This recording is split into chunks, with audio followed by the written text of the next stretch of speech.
એક આંગણામાં 4 બાળકો રમતા હતા. એમના પિતાજી બજારમાંથી આવે છે અને એમના હાથમાં ચોકલેટનો ડબ્બો હોય છે. તેમને જોતાં એક છોકરો એ ચોકલેટ માંગવા લાગ્યો. બીજો છોકરો એ ચોકલેટ લેવા માટે રડવા લાગ્યો. એમના પિતાએ બરણીમાંથી બંને છોકરાઓને ચોકલેટો આપી દીધી.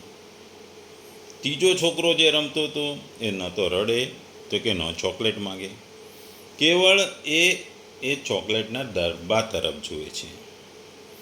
ચોથો છોકરો તો રમતો હતો, એણે ચોકલેટ તરફે ના જોયું અને કશું અને બધું અવગણી એ રમતો રહ્યો, એની મસ્તીમાં રમતો રહ્યો. એ બંનેને પણ એના પિતાએ બંનેને ડબ્બામાંથી કાઢી ચોકલેટ આપી દીધી. અહીં ચોકલેટ માગવાવાળો છોકરો અર્થાર્થી છે, ચોકલેટ માટે રડવાવાળો છોકરો આર્થ છે, ચોકલેટ તરફ જોવાવાળો જિજ્ઞાસુ છે અને ચોકલેટની પરવા ન કરીને રમતમાં લાગી રહેલો છોકરો જ્ઞાની છે. એવી જ રીતે અર્થાથી ભક્ત ભગવાન પાસે અનુકૂળતા માગે છે, આર્થ ભક્ત ભગવાન પાસે પ્રતિકૂળતા દૂર કરવા ઈચ્છે છે, જિજ્ઞાસુ ભક્ત ભગવાનને જાણવા ઈચ્છે છે અને જ્ઞાની અર્થાત પ્રેમી ભક્ત ભગવાન પાસેથી કંઈ પણ ઈચ્છતો નથી. એ વાત આ શ્લોકમાં કહેવામાં આવી છે. ભગવદ્ ગીતાનો અધ્યાય 7મો જ્ઞાન વિજ્ઞાન યોગ, શ્લોક 16મો. ચતુર્વિધ્યા ભજન્તે મા જનાઃ સુકૃતિનો અર્જુન આર્તો જિજ્ઞાસુ અર્થાર્થી જ્ઞાની ચ ભરત ઋષભ. ગુજરાતીમાં જો આ શ્લોકમાં કહીએ તો, હે ભરત શ્રેષ્ઠ, 4 પ્રકારના પુણ્યશાળી મનુષ્યો મારી ભક્તિમય સેવા કરે છે: દુઃખી, અર્થાથી, જિજ્ઞાસુ અને જે પરમ સત્યના જ્ઞાનની શોધમાં છે તે. બીજા શબ્દોમાં કહીએ તો આ શ્લોકને, હે ભરત શ્રેષ્ઠ અર્જુન, ઉત્તમ કર્મ કરનાર અર્થાથી, આર્થ, જિજ્ઞાસુ અને જ્ઞાની એવા 4 પ્રકારના ભક્તજનો મને ભજે છે. આપણે જોયું કે આગલા શ્લોકમાં ભગવાને પાપાત્મા અને આસુરી પ્રકૃતિવાળા મૂળ લોકો ભગવાનનું ભજન કરતા નથી એવું આપણને જણાવ્યું. તો આપણને મનમાં ઈચ્છા થાય તો કોણ ભગવાનને ભજે છે, કોણ ભગવાનને માને છે? એ વાત આ શ્લોકમાં ભગવાને કીધી છે. આપણે જોઈએ છે કે જિંદગી એ રંગમંચ, એક સિનેમાનું એક રંગમંચ છે. આ સિનેમા ગણો કે રંગમંચ ગણો, જીવન એ રંગમંચ છે અને આ રંગમંચમાં કલાકારો પણ હોય છે. આ કલાકારોમાં જાત જાતના કલાકારો હોય છે. ભગવાને આ કલાકારોમાંથી 15મા શ્લોકમાં આપણને આ રંગમંચના જે સિનેમાના વિલનોની વાત કરી કે ભાઈ 4 વિલન હોય છે, 4 આસુરી વૃત્તિવાળા લોકો હોય છે. ને અહીં ભગવાને 4 નેતા એટલે કે અભિનેતા કે સ્ટાર કે રંગમંચના મેન અભિનેતાની વાત કરી. એટલે સામાન્ય રીતે ચલચિત્ર જગતમાં કે રંગમંચમાં વિલન હોય છે અને હીરો હોય છે. તો આગલા શ્લોકમાં 4 વિલનની વાત કરી અને આ શ્લોકમાં ભગવાન 4 હીરો અભિનેતાની વાત કરી રહ્યા છે. જિંદગી એક રંગમંચ છે, એક સિનેમા છે અને સિનેમામાં જુદી જુદી વસ્તુઓ થતી હોય છે, જીવનમાં પણ જુદી જુદી વસ્તુઓ થતી હોય છે. અહીં ભગવાન એક રંગમંચ છે અને ભગવાનને ધિક્કારનારા વિલનો કે આસુરીવાળાની આપણે ગયા શ્લોકમાં વાત કરી અને ભગવાનને માનનારા અને સારું કર્મ કરનારા, સારી વસ્તુ કરનારા, જે આપણે પિક્ચરમાં હીરો કહીએ છીએ, એવા 4 ભગવાનના માનનારા, ભગવાનને ભજનારા, ભગવાનને માનનારા ભક્તજનોની ભગવાને અહીં વાત કરી છે. આપણે જોઈએ છે કે જન્મ જન્મથી જે શુભ કર્મો કરતાં કરતાં જેમનો સ્વભાવ સુધરી જાય છે અને શુભ કર્મશીલ બની ગયા છે અને જેઓ પૂર્વ સંસ્કારોના બળથી અને મહાપુરુષોના સત્સંગના પ્રભાવથી આ જન્મમાં પણ ભગવાનની આજ્ઞા મુજબ કામ કરે છે અને એમના મુજબ શુભ કામ કરે છે. એવા શુભ કર્મ કરનારા સુકૃતિ કહે છે. શુભ કર્મોને લીધે ભગવાનના પ્રભાવ અને મહત્ત્વનું જ્ઞાન થાય છે અને તેથી ભગવાનમાં વિશ્વાસ વધે છે. અને આ વિશ્વાસ વધવાથી ભજન થાય છે. આનાથી એમ સૂચિત થાય છે કે કૃતિનો વિશેષણ સંબંધ ચારેય પ્રકારના ભક્તો સાથે જાય છે. અર્થાત ભગવાનને વિશ્વાસથી ભજનારા બધા ભક્તો સુકૃતિ છે, ભલે ને એ કયા કારણથી ભજતા હોય. એટલે અહીં ભગવાને 4 લોકોની વાત કરી છે, 4 પ્રકારના ભગવાનના ભક્તોની વાત કરી છે, ભગવાનનું ભજન કરનારનું વાત કરી છે. આ ચારેયનો હેતુ કે એની રીત અલગ હોય, એની ઈચ્છા અલગ હોય, માગ અલગ હોય, પણ છેલ્લે ભગવાનને માને છે, ભગવાનને ભજે છે. આપણે અહીંથી અમદાવાદથી મુંબઈ જવું હોય તો કોઈક ટ્રેનમાં જાય, કોઈક પ્લેનમાં જાય, કોઈક બસમાં જાય, કે કોઈક પોતાની ગાડી લઈને જાય. આમ જુદી જુદી રીતે જાય, પણ છેલ્લે પહોંચવાનું હોય છે મુંબઈમાં. એટલે રસ્તો એક છે, ધ્યેય એક છે, પણ એ ધ્યેયને પામવાની વસ્તુ અલગ અલગ છે. મુંબઈ જવામાં ટ્રેન હોય, પ્લેન હોય, ગાડી હોય કે બસ. એવી જ રીતે અહીં 4 પ્રકારના ભગવાનના ભક્તોની ભગવાને વાત કરી છે. અને આ ભક્તો ભક્તિ દ્વારા ભગવાનને પામવાનો પ્રયત્ન કરે છે. અહીં ભગવાન સુકૃત પવિત્રાત્મામાં મનુષ્ય અર્થાત ભગવત સંબંધી કાર્ય કરવાવાળા મનુષ્યને 4 પ્રકારના હોય છે એવું કહે છે. અને આ 4 પ્રકારના મનુષ્યો મારી ભક્તિ કરે છે અને મારે શરણે થાય છે. ભગવાન કહે છે કે જેની ભગવાનમાં રુચિ થઈ ગઈ છે તેઓ ભાગ્યશાળી છે, તેઓ શ્રેષ્ઠ છે અને તેઓ સુકૃત મનુષ્યો કહેવડાવવાને યોગ્ય છે. તેમનાથી આવી રુચિ ચાહે કોઈ પૂર્વ પુણ્યથી થઈ હોય, કે સંકટને કારણે થઈ હોય, કે કોઈનો સહારો છૂટવાથી થઈ હોય, કોકનો વિશ્વાસઘાતથી થઈ હોય, કે સત્સંગથી થઈ હોય, સ્વાધ્યાયથી થઈ હોય, ભજનથી થઈ હોય, સુવિચારથી થઈ હોય, પણ ભગવાનની રુચિ થાય છે, ભગવાન પ્રત્યે શરણે જાય છે, ભગવાનમાં ભક્તિ કરે છે. આ બધા સારા માણસો કહેવાય છે, સુકૃત માણસો કહેવાય છે.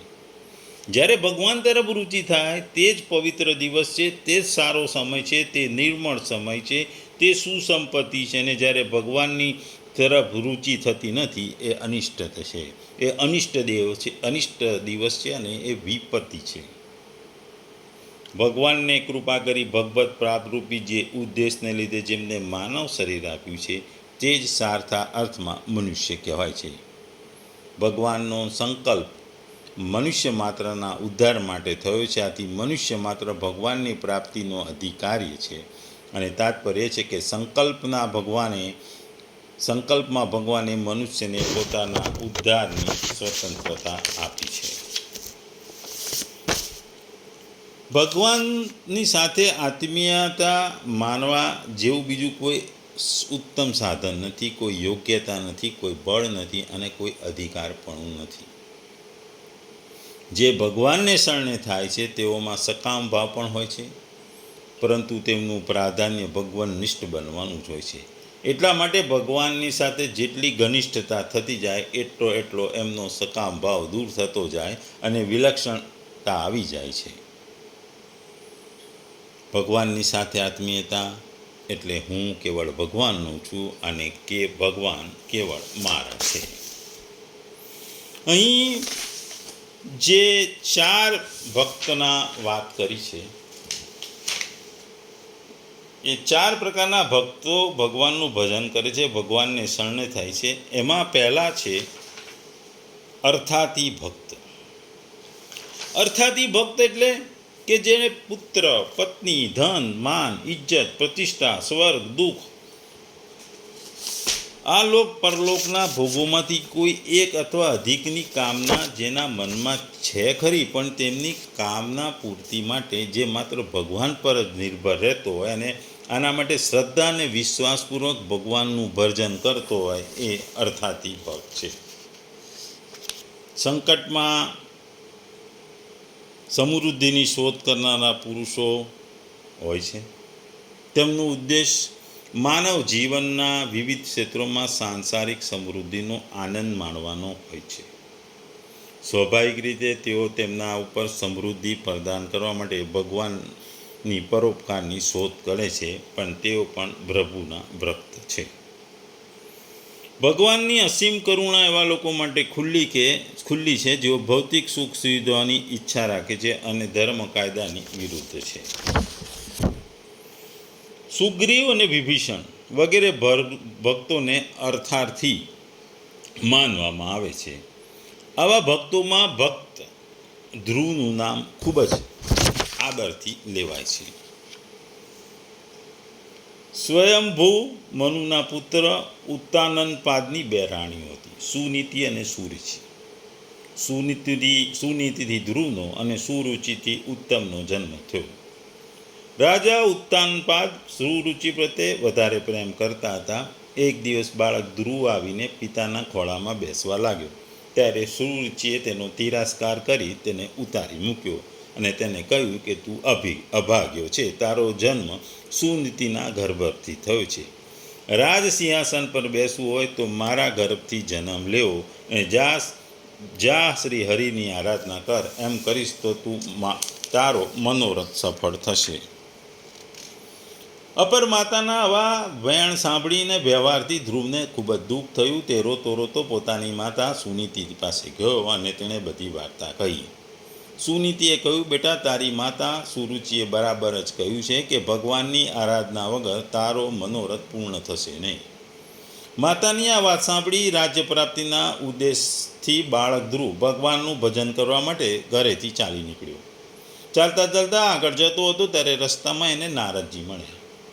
તેમણે ધ્રુવને પાછા વાળવાનો ઘણો પ્રયત્ન કર્યો અને રાજ્ય અપાવવાનો એમણે દિલાસો પણ આપ્યો, પણ ધ્રુવ પોતાના નિશ્ચય પર અટળ રહ્યો. ત્યારે નારદજીએ તેને ઓમ નમો ભગવતે વાસુદેવાય આ મંત્ર આપી અને ચતુર્ભુજ ભગવાન વિષ્ણુનું ધ્યાન કરવા માટે ઉપદેશ આપ્યો અને સાથે આશીર્વાદ પણ આપ્યા. ધ્રુવજી યમુનાના તટ ઉપર પાસે મધુવનમાં જઈને તપ કરવા લાગ્યા. તેમના તપમાંથી ચલિત કરવા માટે વિભિન્ન પ્રકારના ભય અને લોભના કારણો તેમની સામે આવ્યા, અને પણ તેમણે પોતાના વ્રત પર અટલ રહ્યા. ત્યારે ભગવાને તેમની એકનિષ્ઠ ભક્તિથી પ્રસન્ન થઈ તેમને દર્શન આપ્યા. દેવર્ષિ નારદજી મારફતે સમાચાર સાંભળી રાજા ઉત્તાનપાદ ધ્રુવને લેવા માટે પોતાના પુત્ર ઉત્તમ અને બંને રાણીઓ સાથે ચાલી નીકળ્યા. તપોમૂર્તિ ધ્રુવ તેમને માર્ગમાં જ મળી ગયો. રાજાએ હાથણી પરથી નીચે ઉતરી ધ્રુવને ગળે લગાવ્યો. ત્યારબાદ મોટા ઉત્સવ અને સમારોહ કરી ધ્રુવજીને હાથણી પર બેસાડી નગરમાં લઈ આવવામાં આવ્યા. છેવટે રાજાએ ધ્રુવને રાજ્ય સોંપી દીધું અને પોતે વાનપ્રસ્થાશ્રમને ગ્રહણ કર્યો. આ અર્થાથી એ પહેલા પ્રકારના ભક્તની વાત કરી છે. બીજી જિજ્ઞાસુ ભક્તની વાત છે. આ એવા લોકો છે કે જેઓ પ્રભુને જાણવા અને સમજવા ખૂબ જ આતુર હોય છે. ઉદ્દેશ વિશ્વમાં મહાન સંશોધનનો હાથ ધરવામાં આવે છે અને લોકો તેમની ઉચ્ચ બુદ્ધિ અને શક્તિ આ ભૌતિક ધંધાઓમાં ખર્ચી રહ્યા છે. અહીં અને ત્યાં આપણે પરમાત્માના ક્ષેત્રમાં સંશોધન કાર્યકરને મળીએ છીએ. તેઓ શાસ્ત્રોનો અભ્યાસ કરે છે, પોતાના સ્વભાવનું પરીક્ષણ કરે છે, ગુરુનું માર્ગદર્શન મેળવે છે અને સર્જનનું અંતિમ કારણ અને પોતાના વ્યક્તિત્વનું મૂળ રહસ્ય શોધવાનો પ્રયાસ કરે છે. ભગવાને પહેલેથી જાહેર કર્યું છે કે જ્ઞાન સાધક જિજ્ઞાસુ શાસ્ત્રીય જ્ઞાન અને વૈદિક કર્મકાંડથી ઉપર છે અને સત્ય જાણવાની આવી તીવ્ર ઝંખના એ કેટલાય જન્મોમાં કરેલા સત્કર્મોની એમની અસર છે. ધન, પત્ની, પુત્ર, ગૃહ વગેરે વસ્તુઓ અને રોગ સંકટ વગેરેની પરવા નહીં કરતા એકમાત્ર પરમાત્મા તત્વની જાણવાની ઈચ્છાથી જ એકનિષ્ઠ થઈ તેઓ ભગવાનની ભક્તિ કરે છે. તે કલ્યાણકામી ભક્તને આપણે જિજ્ઞાસુ કહીએ છીએ. જિજ્ઞાસુ ભક્તોમાં પરીક્ષિત વગેરે અનેક ભક્તોની ગણના થાય છે. એમાં ઉદ્ધવજીનું નામ વિશેષ લેવાય છે. શ્રીમદ ભાગવતના 11મા સ્કંદમાં અધ્યાય 7થી 30 સુધી ભગવાને શ્રી કૃષ્ણે ઉદ્ધવજીને દિવ્ય જ્ઞાનનો મહાન ઉપદેશ આપ્યો હતો. આ ઉપદેશને આપણે જાણીએ છીએ કે ઉદ્ધવ ગીતાના નામથી પણ પ્રખ્યાત છે. એટલે આ બીજા પ્રકારના એટલે કે જિજ્ઞાસુ ભક્ત. જિજ્ઞાસુ ભક્ત જેનામાં પોતાના સ્વરૂપને ભગવતને જાણવાની ખૂબ જ ઈચ્છા જાગૃત થઈ ગઈ હોય છે. વાસ્તવમાં મારું સ્વરૂપ શું છે, ભગવત તત્વ શું છે, આ રીતે તત્વને જાણવા માટે શાસ્ત્ર, ગુરુ અથવા પુરુષાર્થ, શ્રવણ, મનન, ધ્યાન વગેરે ઉપાયનો પણ આશ્રય ન રાખતા કેવળ ભગવાનને આશ્રિત થઈ એ તત્વને કેવળ ભગવાનથી જાણવા ઈચ્છે છે તેઓ જિજ્ઞાસુ ભક્ત કહેવાય. જિજ્ઞાસુ ભક્ત તે જ છે કે જેની જિજ્ઞાસા કેવળ ભગવત તત્વ અને પ્રયત્ન કેવળ ભગવત ભક્તિ જ હોય છે. ઉપેય સાધવા યોગ્ય અને ઉપાયમાં સાધનામાં અનન્યતા હોય છે. જેઓ ભગવાનમાં આત્મીયતા રાખી ભગવાનના ભજનમાં તલ્લીન રહે છે, પરંતુ ક્યારેક ક્યારેક સંગતિ અને સંસ્કારોથી મનમાં એવા ભાવ પેદા થઈ જાય છે કે વાસ્તવમાં મારું સ્વરૂપ શું, ભગવત તત્વ શું, અને તેઓ પણ જિજ્ઞાસુ કહેવાય છે. ટૂંકમાં અર્થાર્થી અને જિજ્ઞાસુ આ બે પ્રકારના ભક્તોની આપણે વાત કરી. ભગવાન કહે છે કે મારું શરણ લેવાવાળા ભક્તો ગુણમયી માયાને તરી જાય છે. એ મારણ લેવાવાળા ભક્તો કોણ? એમાં આ 4 પ્રકારના ભક્તોમાંથી આપણે જિજ્ઞાસુ અને અર્થાર્થી વિશે જાણ્યું. બાકીના જ્ઞાની અને આર્ત ભક્ત વિશે હવે આપણે બીજા ભાગમાં એના વિશે જાણીશું. ટૂંકમાં ભગવાન દરેકને સરખા ગણે છે અને ભગવાન દરેકના પ્રત્યે સરખો પ્રેમ રાખતા હોય છે. ભગવાન માટે કોઈ ઊંચ કોઈ નીચ નથી અને તે દરેકને સરખી ભગવત કૃપા આપતા હોય છે.